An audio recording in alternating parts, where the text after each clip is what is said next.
Hey, how's everybody doing? I just recently got done, I guess, customizing my little SR125 from SSR pit bike. I thought I'd do a quick little run through of some of the things that I've done.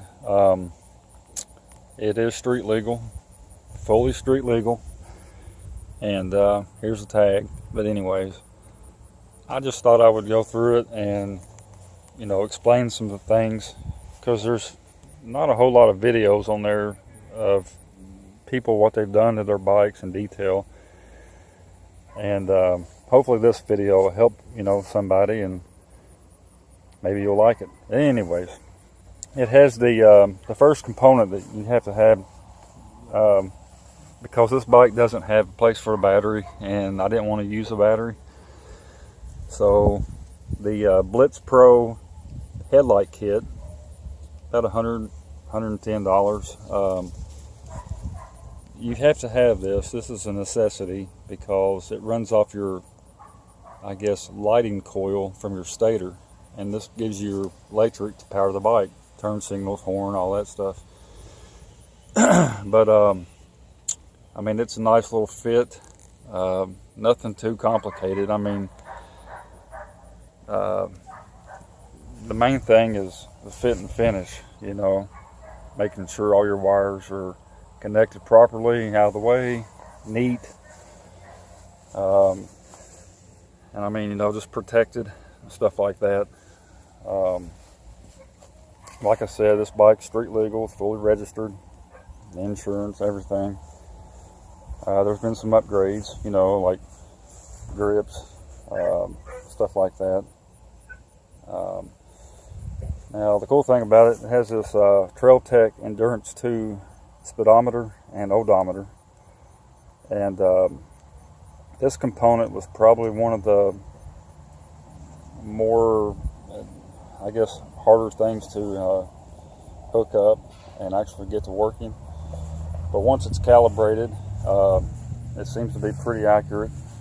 And but yeah, you have down here on the front rotor, you have to remove one of your bolts that bolts it to the hub, and install this little magnetic bolt here. And what it does, when the tire is rotating, it comes through, and I don't know if you all can see, but right here is the pickup. And what it does the mathematical equations, and then calculates it, converts it over to miles per hour and all that. But getting this thing lined up and set right and out of the way so it doesn't rub and end up, getting tangled up in your spokes and flipping you off and all that. Just want to make sure you take your time, have patience, and do it right the first time. And then I've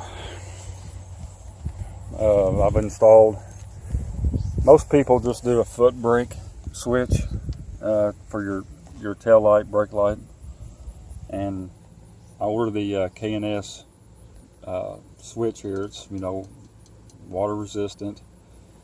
I made the aluminum bracket, just bolted it onto the lower bolt of the rear brake assembly there, and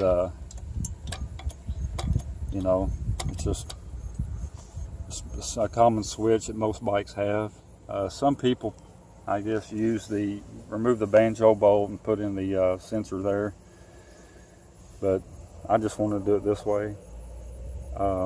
It's pretty much less maintenance. I don't have to bleed the brakes and all that.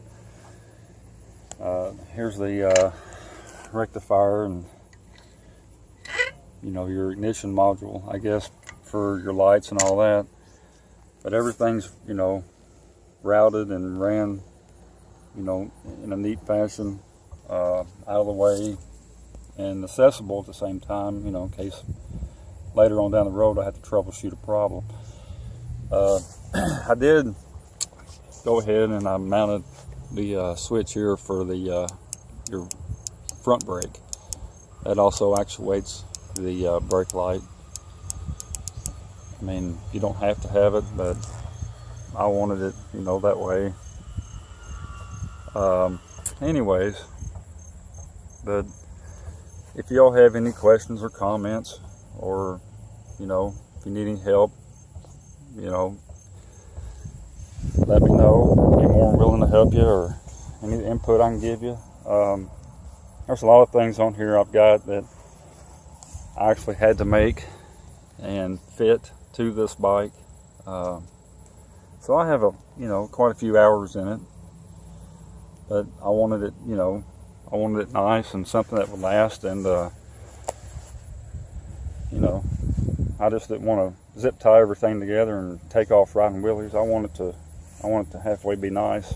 And so if anybody has any questions, feel free to